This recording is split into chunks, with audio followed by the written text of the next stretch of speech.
ఏ చింతారతిన్ పొద్దుపుచ్చితిమో సత్యంబులనేమి పల్కితిమో, ఏ సత్యం చెప్పామో ఇప్పుడు. కాబట్టి ఇప్పుడు చూడగంటిమిచటన్ కృష్ణార్భకున్ నిర్భయున్, అర్భకుడైన కృష్ణుడు ఇంత పెద్ద ప్రమాదం నుంచి గట్టెక్కాడంటే గత జన్మల పుణ్యము మాకేదో ఉంది అందావిడ. కాబట్టి భాగవతం మనకు ఒక సందేశాన్ని ఇస్తుంది. మీరు ప్రయత్నపూర్వకంగా ఇటువంటి మంచి పనులు కొన్ని తప్పకుండా చెయ్యాలి. ఏ సిద్ధాశ్రమమునం త్రొక్కితిమో, మహాపురుషులైనటువంటి వారు ఉంటారు. మహాపురుషులైనటువంటి వారు తిరిగిన ప్రదేశం, నడిచిన ప్రదేశం, కూర్చున్న ప్రదేశం కూడా గొప్ప క్షేత్రములై ఉంటాయి. వారికి తెలియని విషయం ఏమి ఉండదు. నిన్న కంచి నుంచి వచ్చిన శంకర్ గారు వాళ్ళు మేము పొద్దున్న మా విడిదిలో మాట్లాడుకుంటుంటే ఒక విషయం ప్రస్తావనకు వచ్చింది. పరమాచార్య స్వామి ఉత్తర భారతదేశంలో పల్లకీలో వెళ్ళిపోతున్నారు. పల్లకీ 2 తలుపులు మూసేసి ఉన్నాయి. ఆయన వెళ్ళిపోతూ ఆపండి పల్లకీ అన్నారు. అని తలుపు తీశారు.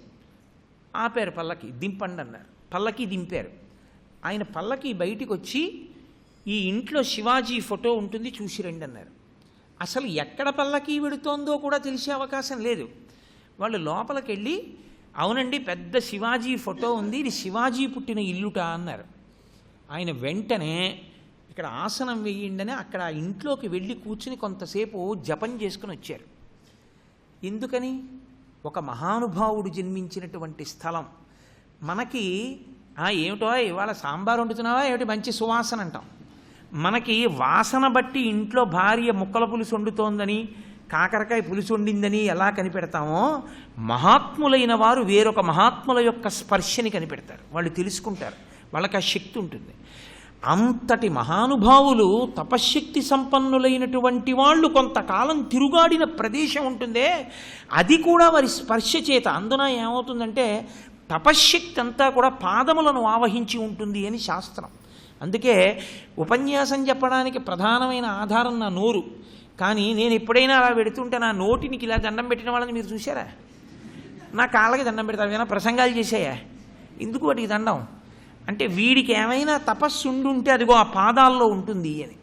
పాదముల యందు తపశ్శక్తి ఉంటే అంతువంటి దివ్యమైన పాదములున్న వ్యక్తులు ఎక్కడ తిరుగాడారో ఆ స్పర్శ ఆ భూమిని పట్టుకుంటుంది. అందుకే బృందావనం వెడితే మట్టి తీసి నోట్లో వేసుకుంటారు. కారణం అది. కృష్ణ పరమాత్మ యొక్క శక్తి, ఆ పాదముల శక్తి ఇప్పటికే భూమిని పట్టి ఉంది అని. కాబట్టి ఏ సిద్ధాశ్రమమునం త్రొక్కితిమో, ఇది మనం అలవాటు చేసుకోవడంతో సరిపోదు. మీరు వారసత్వ సంపదగా కుటుంబంలో పిల్లలకి నేర్పవలసి ఉంటుంది. మనం వెళ్ళడంతో ఎప్పుడూ సరిపెట్టుకోకూడదు. చక్కగా పిల్లల్ని తీసుకుని ఒక శృంగగిరి క్షేత్రానికి వెళ్ళారనుకోండి, ఒరే శృంగగిరి అంటే అంత గొప్పదిరా, అంత ఘోరారణ్యం, ఆ తుంగానది, అటువంటి చోట మండుటెండలో ఒక కప్పకి పాము పడగపట్టింది. అక్కడ శంకరాచార్యులు వారు చెట్టు కింద నిలబడి చూసి ఇది ఋష్యశృంగుడు తపస్సు చేసిన ప్రదేశం అన్నారు. అటువంటి సాధుపురుషులు, మహానుభావులు, విద్యాశంకర భారతీ స్వామి వారు, నరసింహభారతీ స్వామి, అభినవ విద్యాతీర్థస్వామి, భారతీతీర్థస్వామి, ఎందరో మహాత్ములు, ఎంత తపశ్శక్తి సంపన్నులు, ఎంతమంది నడయాడినటువంటి ప్రదేశం. ఒరే వెళ్ళి అక్కడ ఒక్కసారి నేల మీద పడి నమస్కరిద్దాన్రా, నీకు నాకు కూడా ఉద్ధరణ రా అని మీరు వాళ్ళ గొప్పతనం చెప్పి సిద్ధపురుషులు తిరుగాడినటువంటి ప్రదేశానికి వెళ్ళాలి ప్రత్యేకంగా.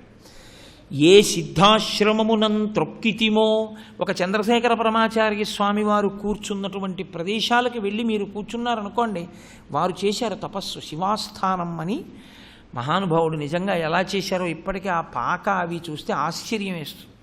లోపలికి తుడవడానికి కూడా వీల్లేదు, ఆయనే తుడుచుకునేవారు. ఎప్పుడైనా బాహ్యస్మృతి పొందితే కిటికీలో గ్లాస్తో పాలు పెట్టడం అంతే. ఆ పాలు మర్నాడు కూడా అలా ఉండిపోతే ఆయన తాగలేదని గుర్తు తీసేయడం, మళ్ళీ ఇంకొక గ్లాస్ పాలు పెట్టడం. ఆ సగం తాగుంటే సగం తాగారని గుర్తు, తాగేసి ఉంటే తాగారని గుర్తు. ఆ గదిలోకి కూడా ఎవరు వెళ్ళలేదు. పుడి చేసేసుకుని ఆయనే అక్కడ కూర్చుని తపస్సు చేశారు. ఎంత తపస్సు చేశారంటే తపస్సిద్ధి పొందినటువంటి పరమాచార్య ముందు ఇక ఎవరు నిలబడగలిగారు? ఆ శక్తి అలా నీకు ఏమీ చెయ్యకుండా నీకు దాని వైభవం. అన్నం తిన్నవాడికి కడుపు నిండుతుందంటే అన్నం తింటే నీకు తెలుస్తుంది, అన్నం తింటే కడుపు ఎలా నిండుతుందని అన్నం తినడమే తెలియదు నువ్వు ప్రశ్నిస్తే నీకు ఎలా తెలుస్తుంది? తపశ్శక్తి గురించి నీకేమైనా అసలు సహృదయంతో ఒకనాడు తెలుసుకున్నవాడివైతే దాని గురించి మాట్లాడడానికి నువ్వు అర్హుడివి. అది తెలియని నీకు దాని గురించి మాట్లాడే అధికారం ఎక్కడ ఉంటుంది? అలాంటి ఉండవండి అనడం ఏమిటి? నీకేం తెలుసనంటావు అటువంటి మాటలు? కాబట్టి చేశారు మహానుభావుడు తపస్సు. అంత తపస్సు చేసి కామాక్షి అమ్మవారి గుడి ముందు ఏనుగు బయటికి వచ్చి శంకరాచార్యులు వారు పెడతారు. అమ్మవారికి ముందు పృష్ఠభాగం చూపించకుండా కామాక్షి వస్తుంటే శంకరులు ఇలా అమ్మని చూస్తూ వెడుతూ ఉంటారు. ఎక్కడో శిష్యులు అన్నారు మధ్యాహ్నం 2ంటికి, ఇవాళ శుక్రవారం కామాక్షి అమ్మవారు బయటికి వస్తుంది, మనం వెడదామా అన్నారు. అకస్మాత్తుగా పరమాచార్య స్వామి అన్నారు, వెడదాం అన్నారు. పరమాచార్య స్వామి వారు సన్యాస ధర్మం ప్రకారం వాహనం ఎక్కరు, కాలినడకనే పెడతారు, లేకపోతే శిష్యులు మొయ్యాలి వాహనం. ఎలా ఎప్పటికెడతారు? కంచి 6 గంటలకి సేవ అయిపోతుంది. ఎలా అండి? మరి వెళ్ళిపోతుంది కదా అమ్మవారు. నేను వెళ్ళే వరకు వెళ్ళదురా కామాక్షి అన్నారు. అంతే అని కొబ్బరికాయ పట్టుకుని బయలుదేరారు శిష్యుణ్ణి. ఆయన రాత్రి 9 గంటలకి కామాక్షి అమ్మవారి గుడి ముందుకు వెళ్ళేంత వరకు ఏనుగుని ఎంతమంది పొడిచినా ఏనుగు లోపలికి వెళ్ళాల. ఏనుగు అలా ఆగిపోయింది అంతే. ఏనుగు ఆగిపోయింది, వెనక శంకర్లు ఆగిపోయారు, ముందు కామాక్షి ఆగిపోయింది. పరమాచార్య వెళ్ళి ఏనుగు అందరూ తెల్లబోయారు చెడు పరమాచార్య స్వామి వారు వచ్చారని వెళ్ళి ఏనుగు ముందు నిలబడి కొబ్బరికాయ కొట్టారు. అంతే, ఏనుగు నడిచి లోపలికి వెళ్ళిపోయింది, శంకర్లు వెళ్ళిపోయారు, కామాక్షి వెళ్ళిపోయింది. ఉత్సవం చూసి పరమాచార్య స్వామి వారు మఠానికి వెళ్ళిపోయారు. అంటే తపశ్శక్తి అంటే మహాపురుషుల యొక్క తపశ్శక్తి ఎలా ఉంటుంది. చంద్రశేఖర భారతీ స్వామి వారు చేయలే, ఓ చంటి పిల్లని తీసుకెళ్ళి ఆ చంటి పిల్ల చచ్చిపోయింది. తీరా చంద్రశేఖర భారతీ స్వామి వారు లింగార్చన మొదలుపెట్టేటప్పటికి, అయ్యో మా భర్త వద్దంటుంటే వచ్చాను, పిల్ల చచ్చిపోయింది, అందరూ పూజకి వెళ్ళిపోయారు తుంగానదిని దాటి, ఒక్కదాన్ని ఉండిపోయానని ఆ పిల్లాన్ని పట్టుకుని ఏడిచి తలెత్తి చూస్తే చంద్రశేఖర భారతీ స్వామి వారి యొక్క మూర్తి కనపడింది ఎదురుగుండా. ఇలా చెప్తూ ఇలా చూసేటప్పటికి, ఓహో మా పీఠం గురించి చెప్తున్నారని స్వామి నడుస్తున్నవారు నిలబడి వింటున్నారా అన్నట్టుగా ఉంది ఆ మూర్తి గబుక్కుని. అలా ఒక్కసారి ఆ మూర్తి వంక చూసి ఏడిచింది ఆవిడ. ఏడ్చేటప్పటికీ అంతే, ఆయన ఏమనుగ్రహించారో ఆయనకి. ఎక్కడో అక్కడ గురు పూజా మందిరంలో పూజ చేస్తున్న వ్యక్తి అనుగ్రహించే ఈ పిల్లాడు క్యారమన్నాడు. మళ్ళీ ఈవిడ పిల్లాడిని ఎత్తుకుని పరుగు పరుగున ఆ వంతెన దాటి గురునివాసంలోకి వెళ్ళింది, ఆ అభిషేకం జరుగుతున్న స్థలానికి. అభిషేకం పూర్తి చేసేసి చంద్రశేఖర భారతీ స్వామి వెళ్ళిపోతున్నారు లోపలికి. ఒక్క నిమిషం ఆగి ఆ పిల్లాడి తల్లి వంక చూసి, ఏమి నీ బిడ్డడు కుశలమా, ఇంకెప్పుడు భర్త వద్దన్న పని చేయకు అని వెళ్ళిపోయారంతే. అది తపస్సుల యొక్క అనుగ్రహం. ఎంతమంది ఎన్ని అనుగ్రహించారో దానివల్ల ఈ దేశానికి గౌరవం వస్తే మనమే మన దేశంలో ఉన్నటువంటి మహాత్ములకి పేర్లు పెట్టి మాట్లాడడం ఎంత అసహ్యకరమైన విషయమో చూడండి. కాబట్టి మన బిడ్డలకి నేర్పుకుని తీసుకెళ్ళాలి, తొక్కాలి అటువంటి తపస్సులు, తపస్సు చేసిన ప్రదేశాల్ని.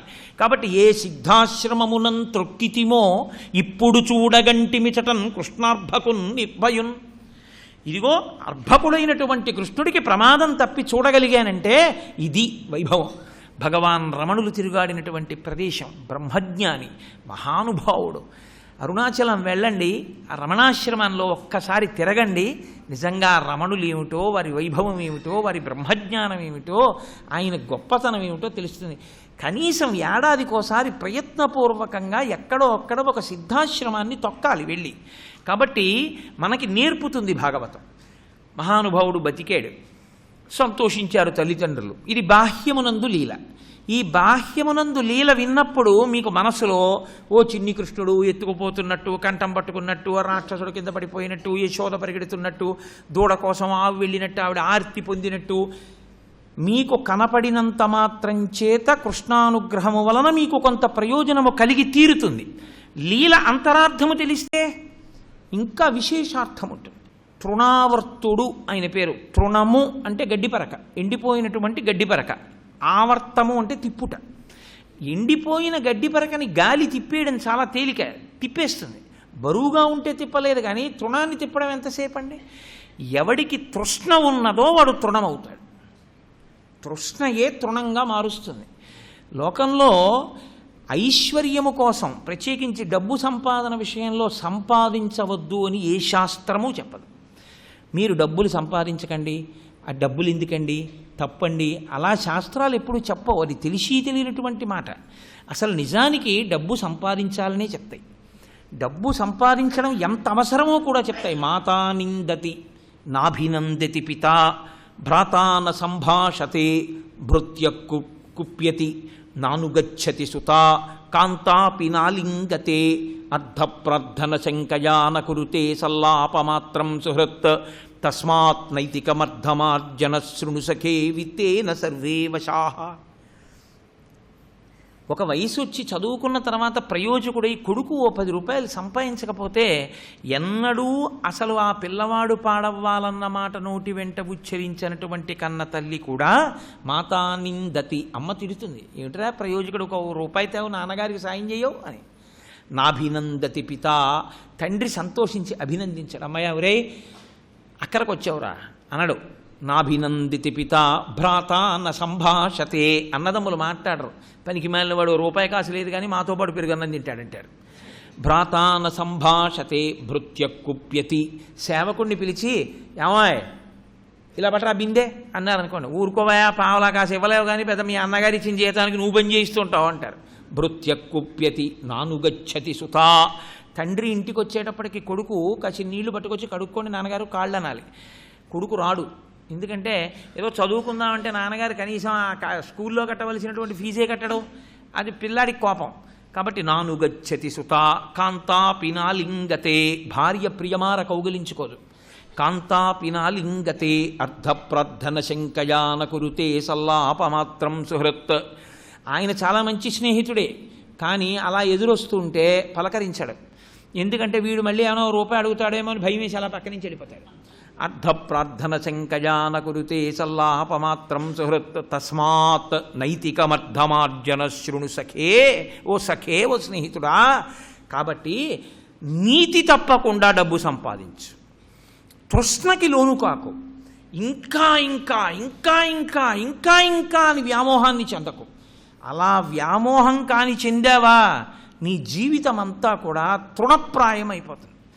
ఈ కోర్కెలు తేవాలి తేవాలి తేవాలి సంపాదించాలి సంపాదించాలనేటటువంటి ఈ బలమైన కోరిక సుడిగాలి నీ కళ్ళల్లో ధూళిపడి ఏమీ కనపడకుండా చేసేసి నిన్ను గిరగిర తిప్పి పైకెత్తేస్తుంది, ఏదీ కనపడదు.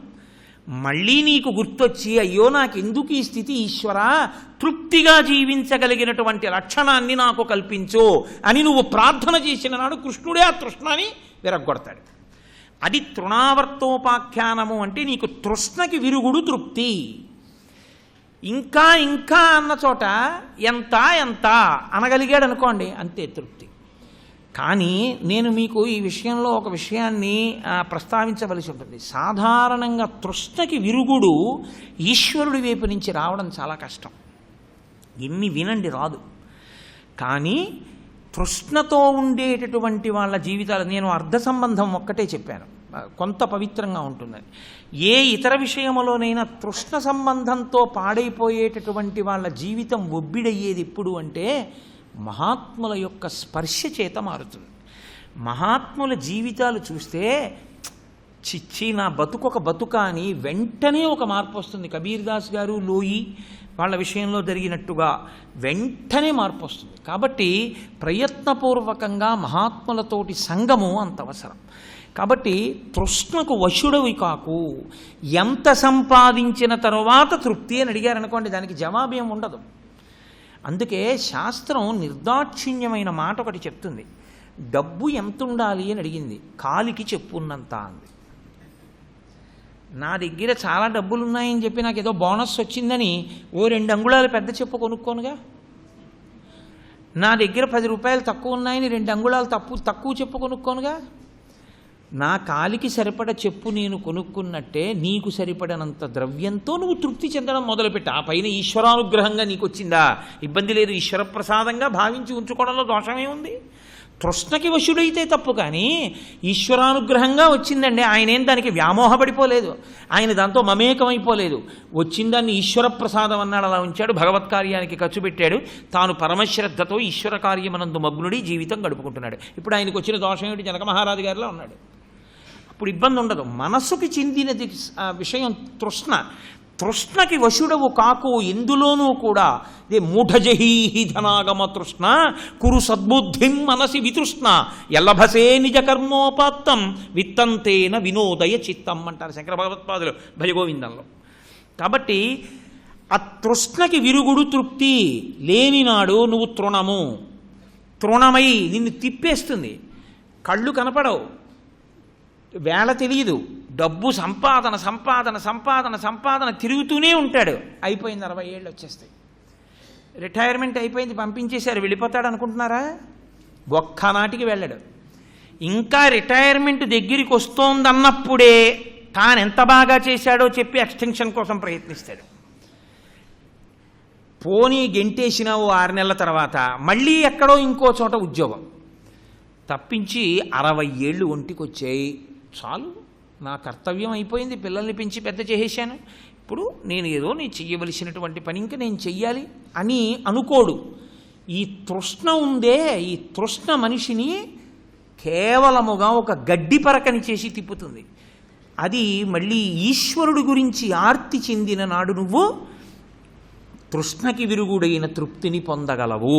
కృష్ణుడు నీకు లభ్యం అవుతాడు, ఈశ్వరుడే నీకు లభ్యం అవుతాడు. మళ్ళీ కృష్ణుణ్ణి వాళ్ళు పొందలేదు, కృష్ణుడు వీళ్ళని పొందాడు తాను రాక్షసుణ్ణి చంపి.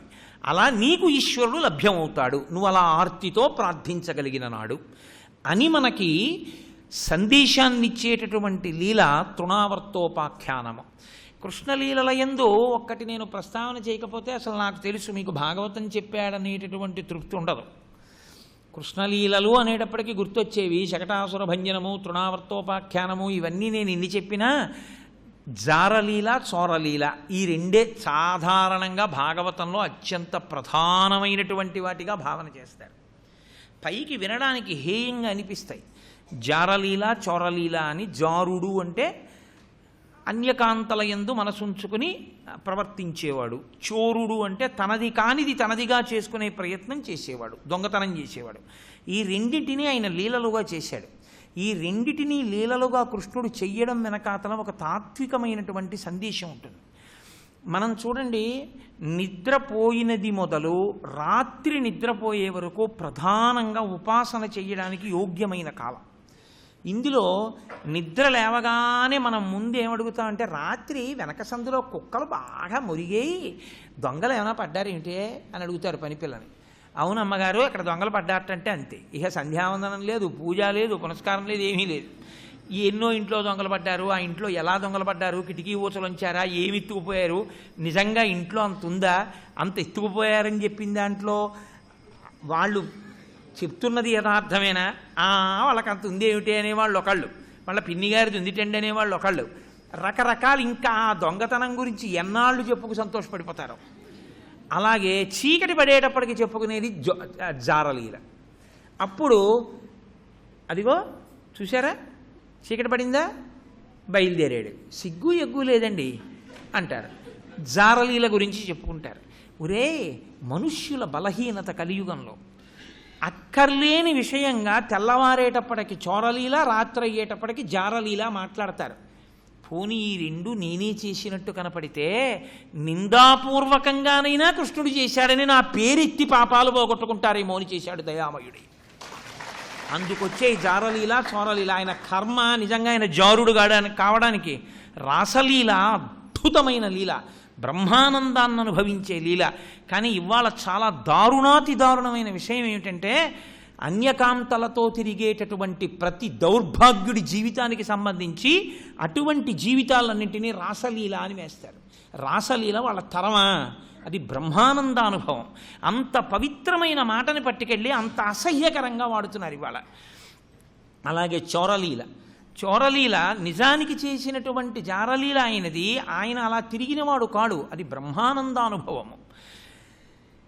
అసలు జారత్వం ఉన్నది మనకి.